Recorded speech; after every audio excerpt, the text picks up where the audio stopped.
Viewers, mayong adlaw mga followers, dahil kita karon sa tuwang igsuon nga kini sila ato di silang mga tinuan usab nga kanunay apil sa tuwang klase mata Friday diya sa tuwang parokya sa Vicente Ferrer. Ya karon idawat nila ang sakramento sa pagbunyag sa tuwang simbahan. Nyato silang interviewon ug unsa man gyoy katarungan ngano nga ilang gidawat niya ila pa rin kabubuton. So unang-una atong ihatag ilahang pangalan ila-ila. By the way, gikan ni sila sa SDA Church. Kuan bagid mo ma'am no? Na inborn SDA. So inborn SDA nga karon naka-decide karon lagi adlaw kaganiha. Ilang gidawat ang sakramento sa bunyag dinhi sa atong parokya sa Tambulig. San Isidro Labrador Parish sa Tambulig. So ato sang ila-ilahon ang ilang pangalan. Ako si Nancy, Si Ma'am Nancy, sa apelido ni Ma'am, Bansado Tumala. o ang iyahang daughter, the only. Ako si Alfea Disiana Mega. So, manay sila, no, ato na ni sila mga, usa di sila sa mga kanunay gyud mo attend sa klase nga regular nato sa apologetics sa parokyas Mulabe. Niya to pangutanon, unsam kay hinungdan Ma'am Nancy nga naka-decide mo ka og desidido imo pa gyud ka bubuton or unsa man niya ang tanan palihog kuno pahayag o imo ba ning kabubuton or naaghat ba ka or whatsoever nga nganong gidawat gyud imo ang sakramento sa bunyag sa simbahan Katoliko. Okay, sa makausap pa, may mutag ka natin tanan.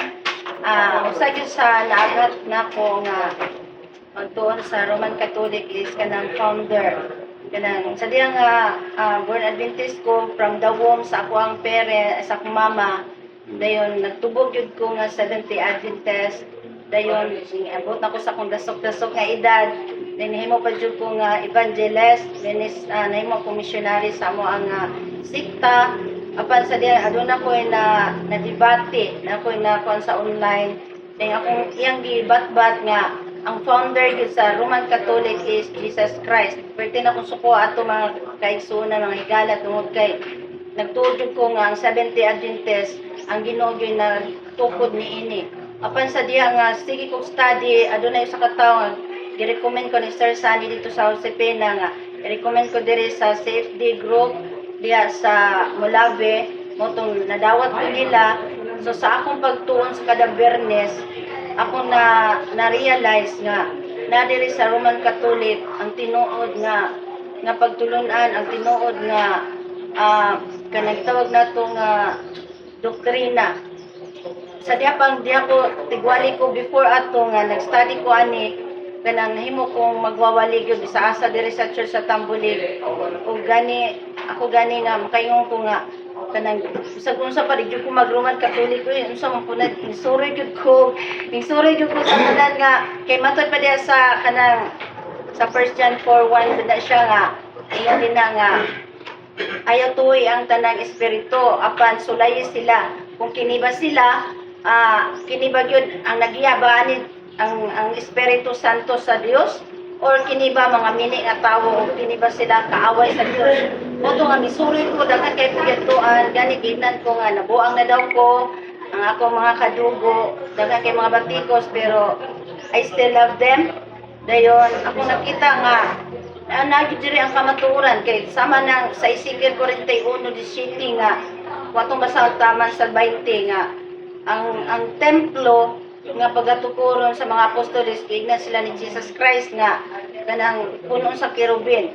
Dayon aduna po'y mga milagro nga naghatag ka na og aghat nga mo study gyud tungod kay adunay mga damgo, mga panan-awon.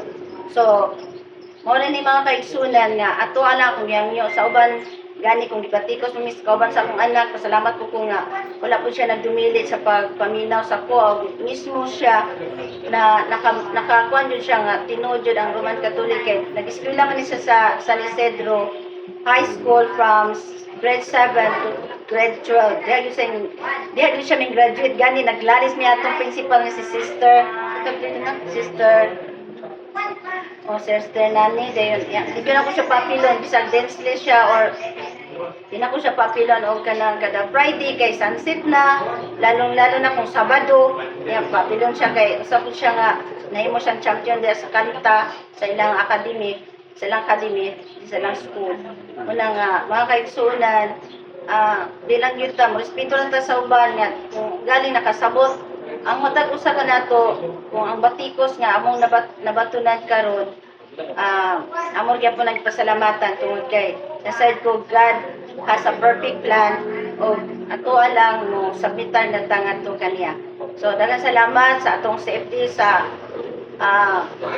mulabi nga wa po sila nagdumili sa wa po sila nagdumili nga mo suporta karon sa among pagdawa sa Santos nga bunyag nga bisag lagi to sa mulabi bisiguro daghan pa din sila trabaho unon pero gitagaan jud mig time sa kauban sa akong anak. Salamat kayo sa FD ang Ginoo magpanalangin labi na sa ato ang chairman no si Sir Navarro na imo siya anak maninoy na sa akong kauban sa trabaho sa DepEd. Thank you so much sa inyong suporta lalong-lalo na sa atong venue diri sa Mr. Mrs.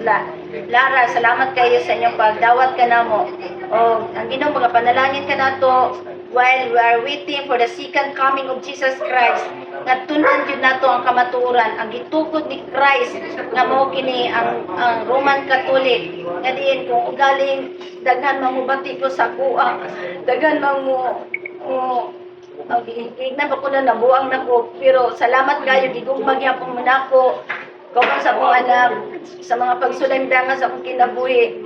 Kanang pasalamatan ako ang tanan kay katong tanan di ay nga mga kasakit, mga pagsulay, iya kong gidala sa tinud nga dalan, mao kini ang Roman Catholic. Daghang salamat ang Ginoo mapanalangin kanatong tanan. Praise So, praise the Lord. Amen. Ma'am, nay pangutana nga pahabol, ma'am. So atong ihatag atong pangutana usad natay mga kaubanan dinhi sa tuang mga Catholic faith defenders. Nya mga ninong ug ninang naapo dinhi hasta ni kuan siyang Dauli daughter naapo dinhi mga ninong binang sa palibot. So atong ihatag sa atong audience ang pangutana. Okay, ang akong pangutana sa imo, ma'am. Sa imong pagpabunyag sa simbahan Katoliko, ma'am, gipugos ba ka niini or wala? Wala Sa gyud napugos pagpabunyag. na ako na sir kay kabutan jud anak ko og na gitagaan jud ko og kanang comprehension sa Holy Spirit nga kanang pagtuon niini nga Roman Catholic doctrine og ako yun ang kabuton nga to receive this kanang sacrament sa pagbunyag. Sa dihang SDA pa ka sa una, ma'am, unsa man imong katungdanan, ma'am? Actually, naimo kong literature evangelist as missionary sa field. Dayon, presently, naimo kong elder chairman sa maong usa sa mga church diri sa Tambulig. So boto si Brad Jenmar Escalante atong kaubanan sa Catholic Faith Defenders nga atong ihatag ni Brad Renante Sumulo ato sa kauban sa Catholic Faith Defenders sa iyang pangutana. Okay, daghang salamat, brother, no? So, nalagoy ka may pangutana sa una-una kang Ma'am Nancy sa may tungod sa Ma'am, sa imong naabot sa desisyon karon nga nagpabunyag ka sa pagkakatoliko nga kanhi usa ka dibutado gud kayo nga HDA no Seventh Day Adventist. Naka pamalandong ba ka karon nga posible nga niadtong panahon na sa imong kaaktibo sa imong pagka SDA naguna-una baka nga posible mabalhin ka sa pagkakatoliko? Naabot ba na sa imong una-una kanhi pa nga posible nga magka-katoliko ka? So as state, ano na pa kay expectations or mga danggong Ano na ba? posible mahimong katoliko or magpadayon pagka STA? Nagdahom ba ka nga magkatoliko ka? Actually, sir, wala gyud ko nagdahom kay ngano. As Seventh-day Adventist, basta daghang kay mga pagsulan, ingon sa daghang kikidili nga pagkaon. Uy, kaonan na, wala bitay mo mamang papa. Pero akong ingon sila nga, dili man akong papag mama pagkadukan. Ang Ginoo gyud. Muna nga, wala gyud ko nagdahom kay abi na ako tinuod na gyud to siya kay bisag wala akong papag mama, bisag walay gatanaw nako, still I will faithful to the Lord kay kung sa gibawan, kung sunset na gani kay we will praise the Lord sunset to sunset.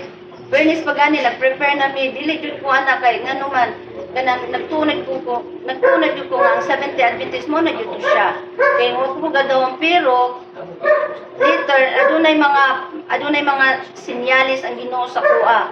Tingala ko na online nga debate. Kaya pinagi ato niya, sige may debate, ang ito na, abre akong nauna. Then siya po nagdamgo, ako po nagdamgo, pero yun ko nga, nihila ko kayo ato kay Lord ka na, unsa din ka na, hindi ako nabatulan karon nga reliyon, hindi siya mao, napag yun dahil labing maayo nga, kanihing Roman Katolik, yung medyo ko nga, na, medyo nung ko mag-Roman Katolik kay, daghan kay Santos, daghan kay ilang simbahan ng mga, daghan kay mga larawan, so manaoy nga, diri sa Tingaman mi sa diha. Nag-study ni Sir Lara de sa eskwelahan, kauban sa akong, kauban niya sa DepEd, na si Ma'am De Jesus. Dito na mo nakuha na tingala mga kaubanan na mo sa Central School, even kaya mo principal nga kuan din siya nga nag-studies na siya nga devoted gyud na kayo sa Seventh-day Adventist missionary kay nila siya din. Ingana din tingala mo mga kauban kay Sir Lara mato sa akong room, akong kami pong ni Ma'am Cherry mato sa room ni Sir Lara. Doon sa kabalo di ay ingon sila nga alam mas Seventh-day Adventist gyud na Sir Lara o si Ma'am De Jesus. Pero di ay ako na inadala nila. So, salamat ko sa mga tao nga din gihatag adunay mga instrumento nga gihatag sa Ginoo nga bisan tuol ako nagdaong ngay mo ko Roman Catholic pero adunay de plano ang Ginoo sa taliwala sa daghan ako mga problema sa mga pagsulag ikusog-usog ko nakabalo ang taga Tambulig first time po ko nga na-convert siguro from Seventh-day Adventist to Roman Catholic. Thank you. So, gusto lang ko mangutana, ma'am, kana bitaw sa imong pagdesisyon nga napanahon ka nga magkatoliko ka, wala ba kay gibating kahadlok labi na personally sa imong pamilya nga kung kining imong desisyon dili ba ni makaapekto sa relasyon sa inyong pamilya? Actually, sir, kanang ibati gina na ako honestly. Kay sa diyang nakabalo sila, nag-study ko sa Roman Catholic, yung sa nabuang na daw ko, nawadag pangisip, ngayon, kanang maestra na unta, man gibutang ang utok. So daghan kayo gani karon kasi lagan ko nila, wala na akong latinggi. Nila ko nang marag ilan akong gineglect. Pero kawan sa kong anak, pasalamat po ko nga ang akong inspiration sa akong kinabuhi. Kanang ning sunod ko siya na ako wala po siya nga nagdumili nga, ay mami, ay dili taan na kay kuan sum nang Roman Catholic oy. Ano na nga, pasalamat jud ko nga kanang bisan gibatikos ko sa kanina kong mga kaubanan pero gigugma gyapon ako sila sa akong pamilya, gigugma gyapon mo nako. Kung lahi naman akong reliyon karon, pero akong giaghat ang tanan nga mo-study ta. Di lang kayo i-close atong mind, kinalan mag-open minded ta tungod kay kanang gusto mo gagata maluwas ato'y pobos atong mga garbo. Kay ang garbo dili gyud na makadala nato ngadto sa langit ng puloy-anan. So nalang ko'y pangutana gamay sa imuhang anak, no? Kabahin sa desisyon, no? Sa imuhang mami. Usa may gibati nato, ma'am, nga usa gibati nimo nga ang imong mama o labi na ikaw usa may imong gibati nga kamunduha magdesisyon nga magkatoliko. Kana imuhang gibati lang, ana, nalipay ba ka or sa imuhang gibati or misuporta ka lang sa imong mama nga magkatoliko? Ano? Pagkuhan naman noon na nangingala ko nga nagurusad ko.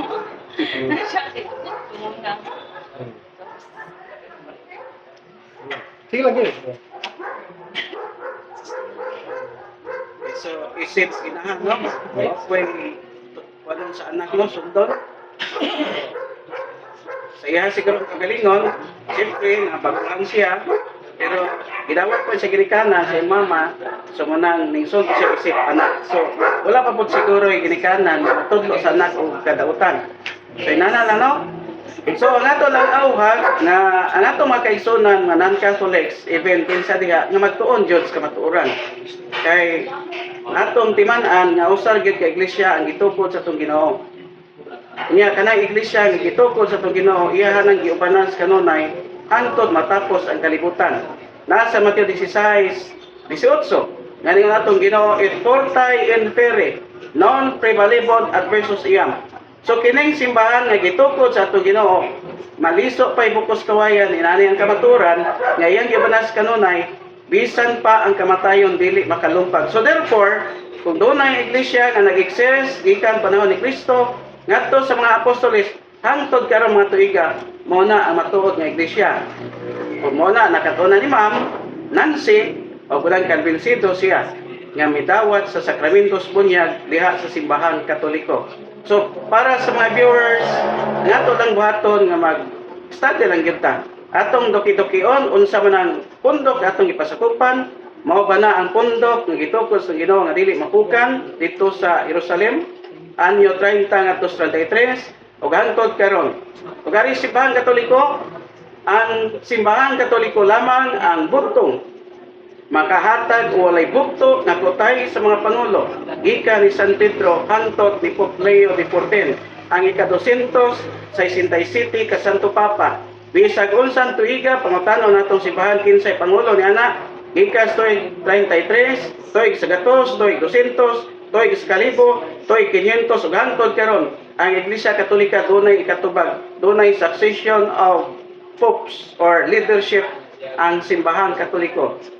So ingonana lang usana nga nasabta ni Ma'am ug karon desidido siya gidawat niya karong adlaw ang sakramento sa bunyag nga dinhi nahitabo sa ilaha pong lungsod sa Tambulig dinhi sa parokya sa San Isidro Labrador Parish sa Tambulig.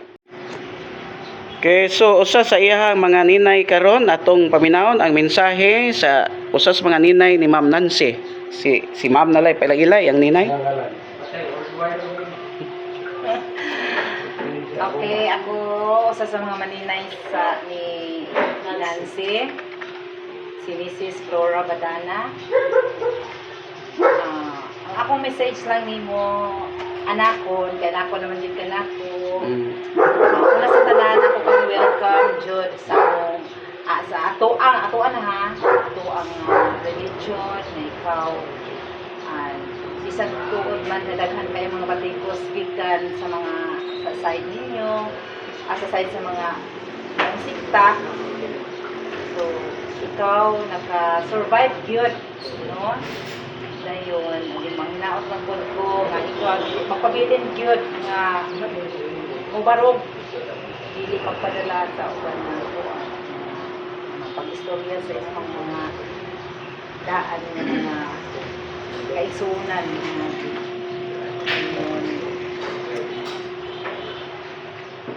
stay lang yun ka ako sa welcome sa pag-unga religion nga imuhang isudlan karon nga kami makauban nato nalipay yung kay kako nga ikaw naka-decide yun nakakita dyan nga ni magmahinga na ito nga kamaturan sa pagtuo hindi na lang ako tagon. Okay. Thank you. Okay, so daghang kaayong salamat Ma'am. Isa sa iya mga ninay. So atong ihatag sab sa laing mensahe si Brad Renante Sumolo atong kaubanan. So di sa mga nagkuan sab nagtudlo ni Ma'am Nancy, nag-share para sa Catholic faith. Mo tapad si Brad Renante. Okay. So, daghang salamat mga kaigsunan, no? Dahil nakakuha lang pong advice, no? Sa tuwang bagong isuon yun, no? Kauban sa pagtuo isip Kristiyanong Katoliko, no? Ma'am Nancy, ug sa iyang anak, nga ang akong mensahe sa inyo, ang sa atong pagkakatoliko, kinahanglan nga atog yung paningkamutan, bisan ako naningkamot sa nga mapuy-an nga magkatoliko ta dili lang tungod sa kaharuhay, katoliko gyapon ta bisan sa kanisdanan mga pagsulay. Mo gini pinaka-importante nga sa atong pagkakatoliko nga ato yung mapuy-an ang tinuod nga pagkakatoliko ug ang gugma ug diwa sa matag usa magpabiling diha sa tibuok katilingban sa katilingban, no? Sa ato ang simbahan o labi na sa atong pamilya. Nga ang importante nga ang ebanghelyo, ang maayong balita ni Kristo atong mapuy-an, ug atong ikapaambit ngadto sa uban. Una-una, ang gugma nga mo'y magbugkos, ug magkahiusa nato aron mapuy-an nato ang kalinaw nga katilingban sa Dios. Kaya ang pinaka-importante sa atong pagkakatoliko nga dili lang ta mahimong epektibo sa pagwali, mahimong tatang epektibo sa pagpuyo sa ebanghelyo. Dili lang sa pagwali, kundi atong puy-an ang ebanghelyo sa Ginoo. So dinhi na kita taman o daghang kay salamat sa atong mga viewers and followers. Kini na sila kung dinhi ato ang mga produktos ato karong gihimo nga apologetics matag fairness. Sa isa pas pagtambong sa ato ang regular nga klase sa apologetics itong parokya sa San Vicente Ferrer, Molapis, Bualisor, matag alas 6 ngadto sa alas 8:30 matag hapon sa Bernes. So daghang salamat o mayong pagpaminaw o kay kalimot sa pag-like, share, comments. Ito na mga comments, mga suggestions and other questions with regards to the conversion of our newly sisters of faith, si Ma'am Nancy and iyang daughter. So, comment lang sa itong comment section. Daghang salamat. Welcome! Welcome!